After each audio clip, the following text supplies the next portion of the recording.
Ahlan wa sahlan wa marhaba mpenzi mtazamaji, assalamu alaikum popote pale ulipo. Ni furaha iliyoje kutokana na mapenzi ya Maulana kwamba tunaungana tena katika taarifa hizi za Darubini ya Channel 1. Kama ilivyo ada, nimekuandalia mengi, lakini kwanza nikupe vidokezo.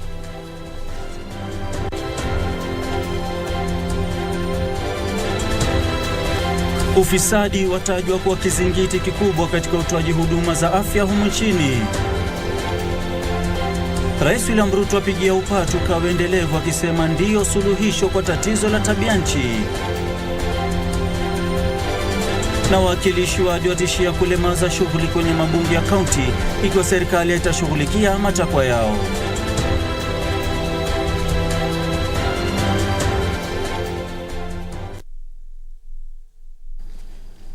Karibu mtazamaji, naitwa Ahmed, Juma Bhalo ukipenda niite AJB, mwenzangu wa lugha ishara ni Ann Wangeshi. Na utafiti uliofanywa na tume ya maadili na kupambana na ufisadi pamoja na shirika la Umoja wa Mataifa kuhusu matumizi ya mihadarati na uhalifu umefichua kwamba ufisadi na mienendo isiyofaa umekithiri katika utekelezaji miradi ya Wizara ya Afya. Mapendeleo, mkinzano wa maslahi, rushwa na kuvurugwa kwa mipango ya ununuzi zimetambuliwa kuwa kizingiti kwa utoaji huduma. Utafiti huo umeonyesha kuwa hongo zilitolewa kwa wafanyikazi wa serikali za kaunti, huku kiwango cha juu cha hongo kikiwa shilingi milioni 3.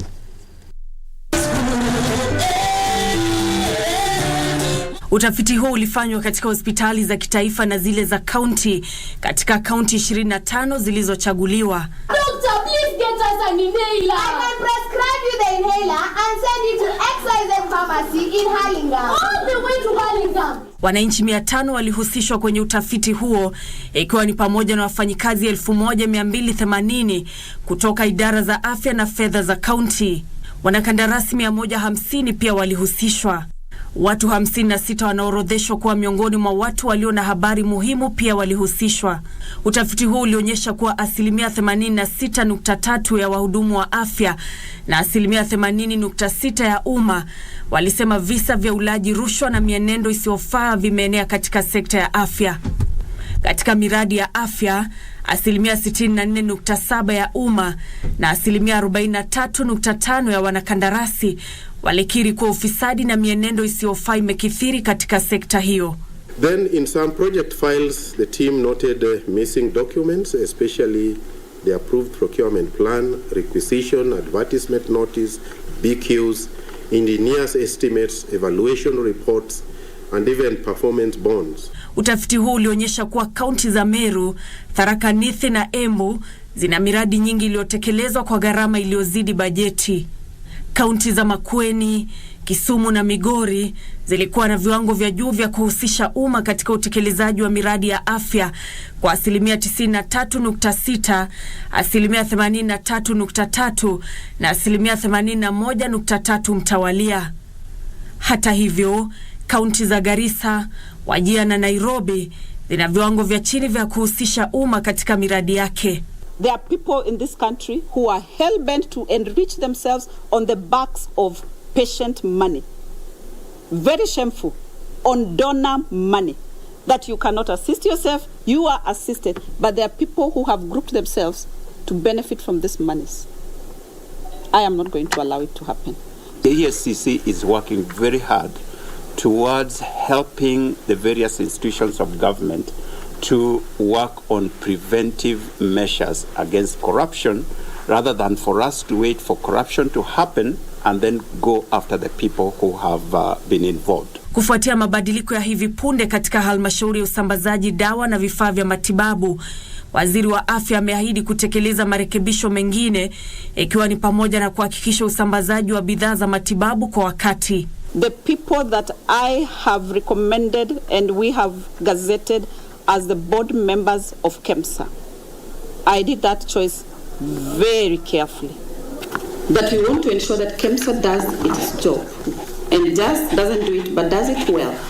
That they have to be stocked on the most essential drugs and health commodities needed to serve Kenyans. Waziri wa Afya Susan Nakumicha amesema ya kwamba ataongoza utekelezaji wa mapendekezo yaliyomo kwenye ripoti hii. Hayo yote akisema ya kwamba yananuia kuimarisha hali katika Wizara ya Afya ambayo imekuwa ikikumbwa na visa vya ufisadi. Nancy Okware nikiripotia Darubini, Nairobi. Na serikali imeongeza kafyu kwa siku 30 zaidi katika kaunti 6 ambako operesheni ya kiusalama inatekelezwa. Akiwa ziarani kaunti ya Laikipia, waziri wa usalama wa kitaifa Kithure Kindiki alisema kuwa maafisa wa usalama wataendelea kushika doria katika maeneo hayo hata baada ya marufuku hiyo kukamilika. Haya yanajiri kufuatia shambulizi jipya katika shamba la Enasoit wikendi iliyopita ambapo askari wa akiba alipigwa risasi na majambazi na kujeruhiwa vibaya katika jaribio la wizi wa mifugo. Waziri alisema serikali itatenga rasilimali zaidi katika ununuzi wa vifaa ili kutokomeza ujambazi katika maeneo yanayoathirika. We will defeat bandits. It doesn't matter how long it takes. And it's not going to take long, by the way. We will crush banditry and make it part of our history as a country. It's barbaric, it's primitive, it's backward. We cannot permit a small group, a tiny minority of our people, to terrorize millions of people and hold back a whole region backwards from development. Rais William Ruto amewasihi viongozi wa nchi za Afrika kutumia kiwango kikubwa cha nishati ya safi iliyopo barani humu kujistawisha kiviwanda. Rais Ruto alitoa wito kwa mataifa ya kaskazini mwa ulimwengu kukomesha matumizi ya nishati ya mafuta.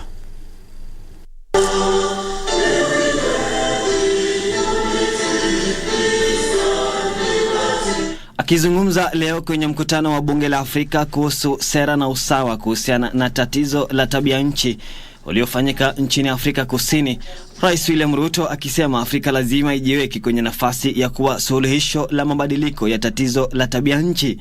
It is a time to be bold, to be strong and resolute enough to confront these challenges with greater unity and greater commitment. It is time to extend our forefathers' Pan-African dream into a brave new world in order to bequeath the people of Africa and our future generations a much better, more secure and prosperous Africa that plays its role and makes its contribution in full to global affairs. Rais alisema kuhamishia viwanda barani Afrika kutaimarisha urari wa biashara barani humo, kutapunguza shinikizo kwa sarafu za Afrika na kupunguza hatari inayotokana na kutegemea misururu ya ugavi isiyobadilika. The only way for the world to achieve this net zero aspiration by 2050 is for countries which presently have net negative emissions, as we do in most of Africa, to make up for those on course to missing the 2050 goal. The implication of this scenario is that African countries are uniquely positioned to limit own emissions and at the same time contribute reductions everywhere. Rais alieleza kuwa Kenya inaongoza katika matumizi ya nishati mbadala. Wakati huo Rais Ruto alitoa wito wa utekelezwaji mabadiliko katika Umoja wa Mataifa ili kukidhi mahitaji ya ukanda wa kusini mwa dunia ambao kwa sasa una upungufu. We are tired of complaining. We are tired of being victims. We want to be part of the solution. Don't consign Africa to the margins of problems and being victims and managing adaptation. We have better proposals that can get all of us out of the quagmire that we are all in. Khalid Abdullahi, Darubini. Na shughuli za kawaida katika serikali za kaunti huenda zikatatizika iwapo wawakilishi wadi watatekeleza tishio lao la kusimamisha kwa muda vikao katika mabunge ya kaunti. Wawakilishi wadi hao walifikia uamuzi huo kufuatia madai kwamba serikali imekosa kushughulikia maslahi yao ikiwemo nyongeza ya mishahara licha ya kutoa makataa ya siku 14. it is resolved that the SRC be compelled to restate the mileage allowances. Kwenye kikao na wanahabari, baadhi ya wawakilishi wadi wa kaunti mbalimbali walidai uamuzi huo uliafikiwa baada ya serikali kukosa kushughulikia maslahi yao.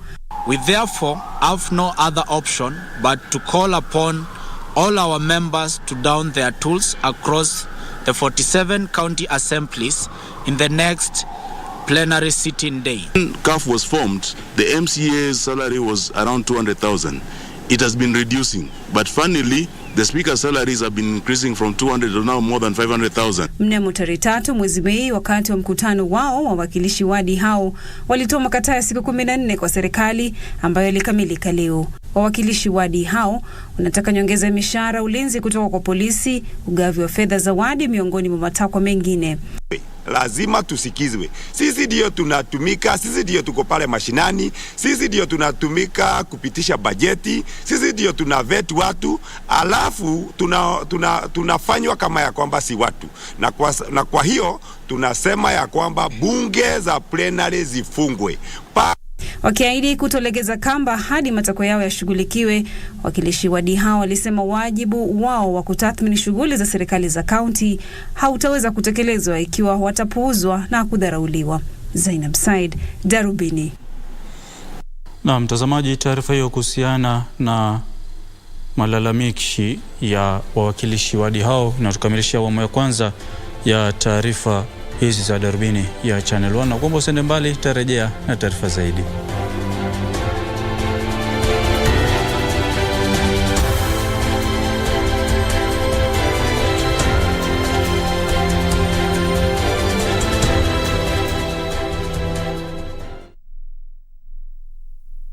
Swala zote na salamu zimfikie Hashimu. Na ndio maana wale wengine wasiokuwa na imani na Mwenyezi Mungu huamini baadhi ya sehemu, bara zingine huamini kuwa sehemu kubwa ya Mungu mkubwa ni sehemu alikozalika kwa mama yake, kwa sababu akiwa na itikadi kuwa baada ya kuzalika akaweza kuishi katika dunia hii, hawezi kupita tena katika ile njia akaenda kuishi katika tumbo la mama yake. Wakati mwanadamu anapoumbwa katika tumbo la mamake, basi malaika Jibril hutumwa na kuweza kumtajia jinsi maisha yake yatakavyokuwa, jinsi atapopata riski, na pia jinsi maisha yake yatakavyokuwa, iwapo atapata furaha na amani ama iwapo atakuwa na mitihani kadhaa katika maisha yake. So baby, I'm telling you, I'm sorry, but I'm leaving you. You never should have made me cry. I'm sorry, but I'm leaving you. I checked in rehab, and baby, you're my disease. You're my disease, yeah. It's like I checked in rehab. Can somebody help me, please?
Naam, karibu tena mtazamaji. Na Kenya imewasilisha ombi kwa baraza la shirika la kimataifa la shughuli za baharini IMO kumpigia kura Balozi Nancy Karigithu kuwa katibu mkuu wa shirika hilo. Waziri wa mashauri ya nchi za kigeni Alfred Mutua amesema Karigithu anafaa zaidi kustawisha sekta hiyo wakati huu inapokabiliwa na misukosuko sihaba. Baraza hilo kumradhi la wanachama 40 lina jukumu la kusimamia shughuli za shirika hilo. There has never been a Secretary General from the Global South as well as a woman. So this, in packaging this candidature, Kenya is hoping to score on those two goals. Most important, and in line with tomorrow's significance of tomorrow's day, which is the IMO Day for Maritime Women. It is important that we walk the talk. The maritime sector has been traditionally male-dominated. In terms of seatime careers, only 1.2% of the seafarers are women, and all in other jobs, women don't go more than 34% of the job. This is due to traditionally, challenges that have appeared in the journey for careers, and these are some of the things that we want to address. To have Ambassador Kariguzu sit at the helm of the International Maritime Organization means that Kenya will be in a position to leverage on quite a number of assets the organization has, critical amongst which is resource mobilization for our nascent shipping sector. Aliyekuwa mbunge wa KSS Dr. Swarup Mishra ni mwanachama wa hivi punde kukigura chama cha Jubilee na kujiunga na kile cha UDA. Swarup aliyeshindwa katika uchaguzi wa ubunge kwenye uchaguzi mkuu uliopita aliomba msamaha wakazi wa eneo bunge hilo kwa kukosa kujiunga na chama cha UDA wakati huo. Makao makuu ya Hustler Plaza jijini Nairobi yalikuwa na shughuli nyingi leo. Kwa nini? Chama cha UDA kilikuwa kinampokea mwanachama mpya aliyekuwa mbunge wa KSS Dr. Swarup Mishra ambaye amekihama chama cha Jubilee. Akiongea alipokuwa akimkaribisha Swarup chamani, katibu mkuu wa chama cha UDA Cleophas Malala alisema uamuzi huo ni muhimu kwani utaimarisha chama hicho katika maeneo ya mashinani pamoja na kudumisha amani miongoni mwa raia. I am certain it was not difficult for you to choose whom to associate with politically, especially since our opponents are a direct opposite of our aspirations. As partners in development and a critical cog in the wheel that runs our economy, I only challenge you to also take more interest and actively participate in political processes in our country. Malala alisema uongozi wa chama hicho umejitolea kutekeleza manifesto yake huku akitoa wito kwa Wakenya kujiepusha na siasa za jadi za kikabila. UDA party is mindful of expanding opportunities for the inclusion and participation of the minority communities that are numerically inferior to the rest of the population in all its development agenda. Akiongea, Mishra aliwahimiza wakazi wa eneo bunge lake kumsamehe kwa kukosa kujiunga na chama cha UDA kabla ya uchaguzi mkuu uliopita. We'll have 25 million members of UDA before 27 by the grace of God. We promise you.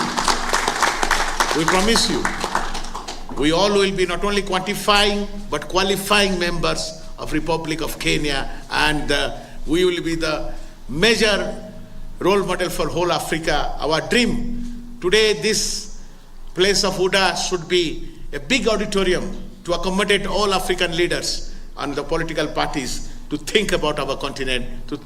Wakati huo mbunge wa Gatundu Kusini Gabriel Kagombe anadai kuwa kuna njama ya kumtishia baada ya kutakiwa kufika katika afisi za tume ya NCIC. Mbunge huyo ameahidi kushinikiza suala la usawa katika ugavi wa fedha kwa county. Hiyo mahali ya one man one shilling na one vote, sitaacha kusema the people who elected me have told me to ask for that and I must ask for it because that is their right. Sasa nyinyi endeleeni hapo kusema na kubana majina, hata hiyo one man one shilling mubani mkitaka.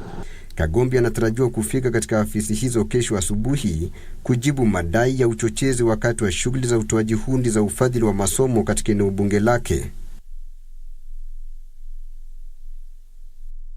Maisha ya mashujaa wa kijeshi wastaafu yanatarajiwa kubadilika kufuatia uzinduzi wa kamati ya ushauri kuhusu maslahi yao ya mapema. Kamati hiyo ya wanachama 10 ambayo itahudumu kwa kipindi kisichoongezwa cha miaka 4 imepewa jukumu la kuweka msingi wa kuhakikisha kuwa maafisa hao wanaishi maisha ya heshima baada ya kustaafu. Ujio wa kamati hiyo ni moja ya hatua ya utekelezaji wa sheria ya mwaka 2022 kuhusu mashujaa wa kijeshi. The Chief of Defense Forces. Kuzinduliwa kwa kamati hiyo ya wanachama 10 kuna wadia wakati ambapo wanajeshi wengi waliostaafu wanakumbana na changamoto za kila aina, zikiwemo za kimwili na za kisaikolojia, kutokana na kuwa katika mazingira ya kivita katika muda mrefu, pamoja na gharama ya maisha inayoongezeka kila uchao. This includes post-traumatic stress disorders, popularly known as PTSD, physical and mental disabilities, family wrangles, absenteeism, drug and substance abuse, and high turnover. Long-term deployment of military personnel inhibit the smooth transition from military to civilian life, thereby limiting the social opportunities available for them in the society. Waziri wa Ulinzi Edin Duale na mkuu wa majeshi Francis Ogola, ambao waliongoza hafla hiyo, walihimiza kamati hiyo kuhakikisha kuwa mashujaa hao wanapokea usaidizi unaohitajika ili kuwawezesha kuishi maisha ya heshima baada ya kustaafu. I urge the committee members to exercise with diligence their responsibility and diligently in order to ensure the fulfillment of the Veterans Act principal objectives.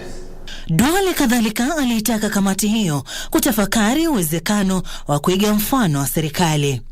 Kamati hiyo itaongozwa na Meja Jenerali mstaafu Lucas Chonze Tumbo kama mwenyekiti. Wanachama wengine ni Brigedia mstaafu Isaac Njoroge Mushindu, Kanali mstaafu Hosea Abinya Odor, Luteni Kanali mstaafu Daniel Ntere Marete, Luteni Kanali mstaafu Esther Wamboi Njombo, Kapteni mstaafu Nelson Wekulo Odipcho, Warrant Officer mstaafu Ashford Miriti Ndumbi, Warrant Officer 1 mstaafu Joseph Kithome Mwindi, Warrant Officer 2 mstaafu Rebecca Morogo Cheserim na Sajini mstaafu Rehema Athman Said.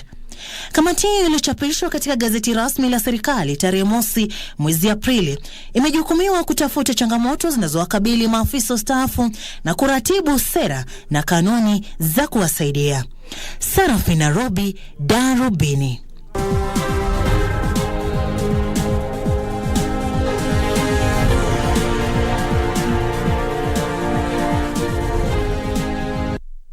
Sasa ni wakati wa biashara, na mradi wa kufanikisha uchumi dijitali tayari umepokea shilingi bilioni 70. Waziri wa habari, mawasiliano na uchumi dijitali Eliud Owalo amesema pesa hizo zitatumiwa kufadhili awamu ya kwanza ya mradi huo ili kupanua huduma za interneti na kukuza maarifa. Taarifa kamili ni kwenye mseto wa biashara. Uzinduzi wa mradi wa kufanikisha uchumi dijitali humu nchini unanuiwa kushadidi uwezo wa nchi hii wa kutekeleza shughuli za kifedha kimtandao. Mradi huo unatarajiwa kuimarisha huduma za interneti kupitia uunganishaji wa kebo ya mawasiliano ya interneti katika taasisi za elimu na maeneo yote humu nchini ili kupanua soko la uchumi dijitali.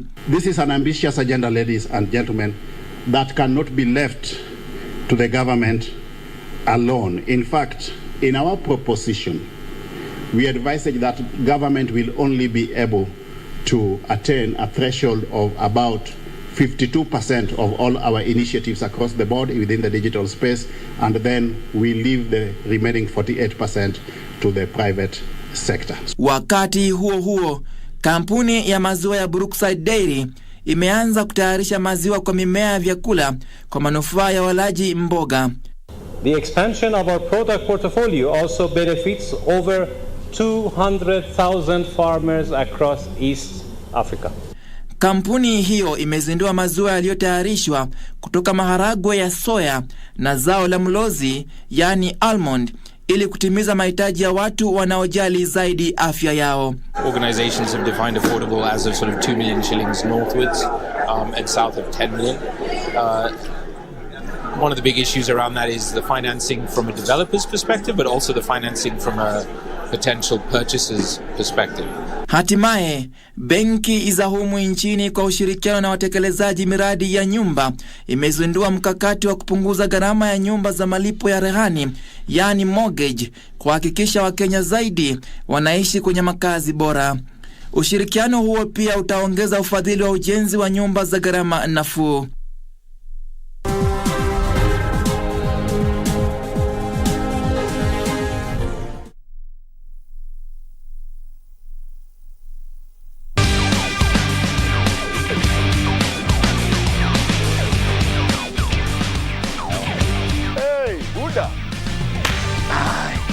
Kama na mazawadi za mafanze. Wachana na hizi. Nataka nikuambia kwamba Dunda ndio hivyo tena imerejea ndani ya KBC Channel 1 kuanzia Ijumaa hii itakuwa ndani. Au niaje bro? Nakwambia maswala, michakato, habari, mitazamo, mahojiano na masuala yote ya sport unayopokea moja kwa moja kutoka Dunda ndani ya KBC Channel 1 kila siku ya Ijumaa. Viwanjani. Na ndio sababu nakufahamisha kwamba mtu wangu bwana, kuanzia Ijumaa hii, yani tunakuletea soka ya humu nchini, barani Afrika na zaidi ya yote kutoka kule ughaibuni. Sawa sawa. Lakini yote tisa bwana, usisahau ya kwamba mashabiki pia huku nako hatujawaacha nyuma. Au sio? Zawadi hapa ni yani bila free of charge. Yani bila malipo. Kila shabiki atakuwa anapata zawadi. Ndio sababu nakwambia kwamba kuanzia Ijumaa hii Dunda viwanjani ndani ya KBC Channel 1. Mambo moto au sio? The Mozart Bet Cup enters the semi-finals this weekend as the remaining 4 teams battle for the ultimate prize of representing the country in CAF Confederations Cup. Tusker FC will lock horns with Ulinzi Stars from 12 p.m. while the much-awaited Ingo Derby pitting Kakamega Homeboys and AFC Leopards will kick off at 3 p.m. Catch all the action live on KBC Channel 1 from Nyayo National Stadium. KBC Channel 1, your true sports partner.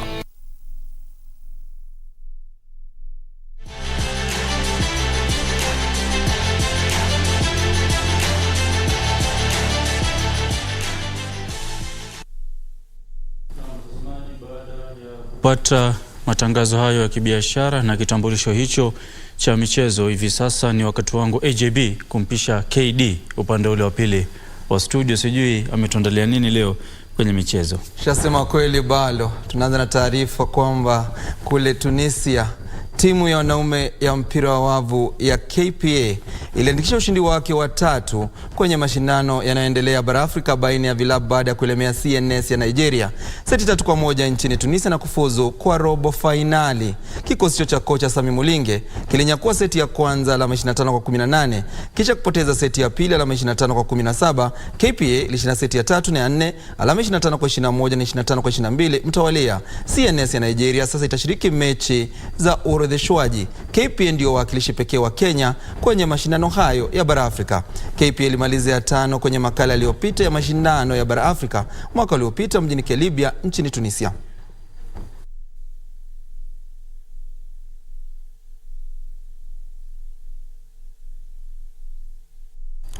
Mwanariadha anayeshikilia rekodi ya dunia katika mbio za kilomita 10 Ronex Kipruto amepigwa marufuku ya muda na kitengo cha maadili ya riadha baada ya kuhusishwa na utumizi wa dawa zilizopigwa marufuku. Kwenye taarifa iliyotolewa leo na AIU ilisema kuwa bingwa huyo wa dunia mwaka 2018 kwa chipukizi wasiozidi umri wa miaka 20 katika mbio za mita 10,000 amefahamishwa kuhusu hatua hiyo. Marufuku ya Kipruto yametokea siku moja pekee baada ya Mkenya mwingine Nicholas Kisombei kupigwa marufuku kwa utumizi wa dawa zilizoharamishwa. Iwapo atapatikana hatia, Kipruto atapigwa marufuku ya miaka 4.